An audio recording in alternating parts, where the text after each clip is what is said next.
अच्छा स्टूडेंट, आज जो हमारा टॉपिक है वो है difference between metallic conductor and electrolytic conductor. Metallic conductor और इलेक्ट्रोलाइट कंडक्टर में डिफरेंस क्या है? मेटालिक कंडक्टर हम इलेक्ट्रॉनिक कंडक्टर के जो पिछले लेक्चर में हमने पढ़ा था कि इलेक्ट्रॉनिक कंडक्टर और मेटालिक कंडक्टर एक दोनों एक ही टर्म है। अच्छा, इसमें डिफरेंस क्या है? इस पहले डिफरेंस है कि electric conduction is due to the free and mobile electron. Mobile मतलब मोबाइल का भी मीन्स फ्री, इसको कह दे जो फ्री हो। इन्हें जो करंट होगा, कंडक्शन होगा, जो इलेक्ट्रिक कंडक्शन होगा, जो करंट होगा वो किस is due to the free and mobile electron, वो फ्री और मोबाइल इलेक्ट्रॉन की वजह से होगा। इसमें करंट पास जो होगा वो फ्री इलेक्ट्रॉन और मोबाइल इलेक्ट्रॉन की वजह से पास होगा। और इसमें electric conduction is due to the free ion in molten state or in aqueous solution of the electrolytes। यानी इसमें जो करंट पास होगा वो क्या किसी वजह से आयन की वजह से पास होगा। यानी सोडियम क्लोराइड है Na पॉजिटिव Cl नेगेटिव, ये आयन है, ये भी एक आयन है, ये भी एक आयन है। तो इसमें जो करंट पास होगा वो आयन की वजह से आयन की वजह से पास होगा। वो आयन क्या होंगे? मोल्टन स्टेट यानी सोल्यूशन में होंगे। In aqueous solution of free electron, वो मोल्टन से लिक्विड फॉर्म में होंगे या एक्वियस सोल्यूशन, यानी ये आयन जब सोल्यूशन में होंगे या मोल्टन स्टेट में होंगे तो इसी वजह से इसमें करंट पास होगा इलेक्ट्रोलाइटिक कंडक्टर में। अच्छा, जो दूसरा डिफरेंस है वो ये, during the conduction no any physical and chemical change आकर एक्सेप्ट वार्मिंग। मैंने आपको इसका एग्जांपल वायर दिया था जो हमारे घरों में और जो कम्बू में जिस पे कम में करंट पास होता है, उसमें आपने देखो, मैंने आपको पहले बताया कि कभी वापडे वाली नहीं आई है कि जो वायर्स है वो डिकम्पोज हुए या इसमें फिजिकल चेंज आए, केमिकल चेंज। कभी कभी तूफान की वजह से वो टूट जाते हैं लेकिन वो करंट की वजह से नहीं होते ना। तो इसी वजह से कंडक्शन की वजह से मेटालिक कंडक्टर में कंडक्शन की वजह से कोई फिजिकल या केमिकल चेंज नहीं होगी।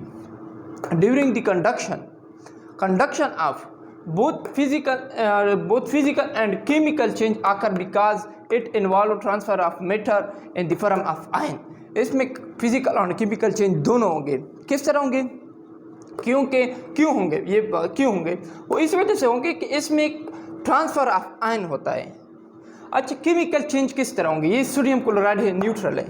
अब इसको ये जो डिकम्पोज है इसमें जब करंट पास हुआ तो ये पॉजिटिव और नेगेटिव पाँच में तो ये आयन फॉर्म में चार्ज हो गया। तो ये केमिकल चेंज। फिजिकल चेंज में आपको बताऊं कि सोडियम क्लोराइड जो है, यही सोडियम क्लोराइड ये सॉलिड स्टेट में है ना, तो इसको जब करंट इस पे पास होगा तो इसका स्टेट चेंज हो जाएगा ना, तो ये इसका फिजिकल चेंज हो गया।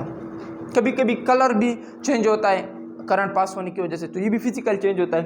अच्छा, जो तीसरा है वो, it does not involve transfer of any matter during the passage of electric current. अच्छा, ये कह रहा है कि कोई भी जब करंट पास होगा तो कोई एक्सचेंज नहीं, कोई चीज़ आज नो कि कोई चीज़ एक जगह से दूसरी जगह जाए तो नहीं, कोई चीज़ नहीं जाएगा। वहीं पे हर चीज़, वही आयन, वही मैटर, एटम सब भी वहीं पे होंगे, कोई ट्रांसफ़र नहीं होगा। लेकिन इलेक्ट्रोलाइटिक कंडक्टर में ion are oxidise or reduce at the electrodes पे आयन ऑक्सीडाइज होंगे या रिड्यूस होंगे, या इलेक्ट्रॉन को गेन करेंगे, इलेक्ट्रॉन को लॉस करेंगे, तो इस वजह से ट्रांसफ़र होगा इलेक्ट्रॉन का इसमें। अच्छा, इस Faraday law is not followed, Faraday law is followed. अब पहले ये समझे फैराडे लॉ क्या है।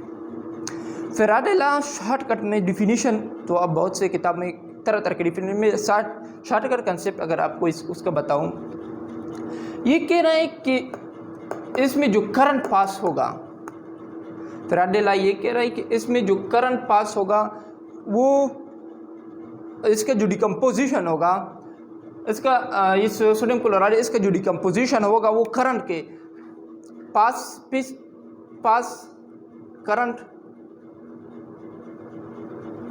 वो करंट जो इस पे पास हुई नहीं, पास करंट इज डिकम्पोजिशन।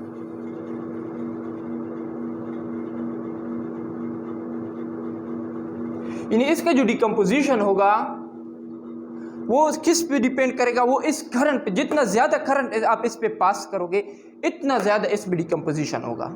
समझ गए? यानी जितना ज़्यादा करंट आप किसी इलेक्ट्रोलाइट पे पास करोगे इतना ज़्यादा उसमें डिकम्पोजिशन होगा। यही फैराडे लॉ कह रही है। तो इसमें तो डिकम्पोजिशन होता नहीं है मेटालिक कंडक्टर में, तो इसी वजह से ये फैराडे लॉ को भी नहीं कर और ये फैराडे लॉ को भी करता है। दूसरी बात, जो लास्ट बात है वो ये resistance increase with increase in temperature.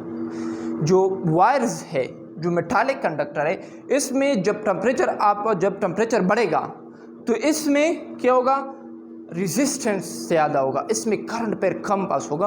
आपने देखा होगा कि गर्मियों में वोल्टेज कम होती है वायर्स में, जो हमारे घरों में बिजली आती है वो तो मेटालिक कंडक्टर के जरिए आती है ना, तो गर्मियों में वोल्टेज कम होती है। क्यों कम होती है कि गर्मियों में टेम्परेचर बढ़ता है, और टेम्परेचर जब बढ़ता है तो रेजिस्टेंस ज़्यादा हो, जब रेजिस्टेंस बढ़ता है तो करंट कम पास होती है। अच्छा, अब ये क्यों, ये मैंने पिछले टॉपिक में आपको एक्सप्लेन किया था, अगर कोई हो मतलब नया हो सिर्फ इस वीडियो को देख रहे हो तो इसको लिए ये इसी वजह से होगा, इस वजह से इसमें करंट पास कम होगा कि जब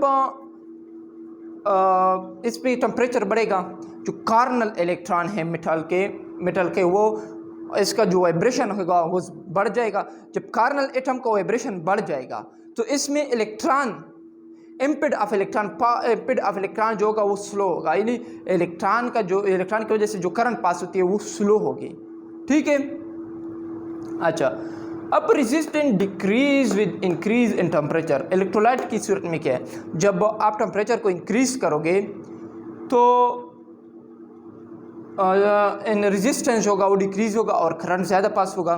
किस तरह, एक इलेक्ट्रोलाइट से सोडियम क्लोराइड, वही इलेक्ट्रोलाइट से जब आपने इस पे टेम्परेचर बढ़ा दिया था, इसमें टेम्परेचर, इसके लिए टेम्परेचर जब बढ़ा दिया तो क्या होगा, तो ये ईजिली जब H2 के लिए आपने टेम्परेचर, Cl के लिए, NO3 के लिए, तो इस पे जब आप टेम्परेचर बढ़ाओगे तो ये ईजिली डिकम्पोज होंगे, ईजिली आयन में डिवाइड होंगे। जब ईजिली आयन में डिवाइड होगी तो ईजिली इसमें करंट पास होगा, तो रेजिस्टेंस कम होगा। समझ गए। अब इसके एग्जांपल मेटल, एलाई, ग्रेफाइट, ये जो सिंपल से H2O और सोडियम क्लोराइड, AgNO3, ये इसके एग्जांपल रहे। हमारे साथ रहिए नेक्स्ट लेक्चर तक।